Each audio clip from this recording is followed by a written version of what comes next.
فرانسې له خپلو اتباعو غوښتي چې ژر تر ژره له افغانستانه ووځي.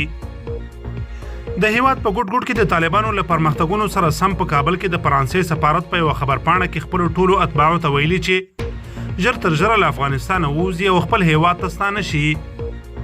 د سفارت له لوري په خپره شوې خبرپاڼه کې راغلي چې حکومت په د جولای په 19 نیټه یوه ځانګړې الوتکه دې کار ته ځانګړې کړي او له کابله به ټول فرانسویان بیرته هیواد ته ستانه کړي. په خبرپاڼه کې له فرانسوي اتباعو غوښتل شوي چې له دغې ځانګړې الوتنې ګټه پورته کړي یا د له خپلو امکاناتو په استفادې سمدستي له دې هیواده ووځي.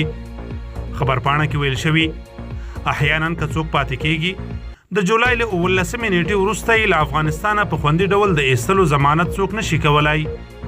دا په داسې حال کې ده چې تر دې وړاندې د هند او چین په ګډون یو شمېر نورو هیوادونو هم له افغانستانه خپل اتباع ایستلي وه.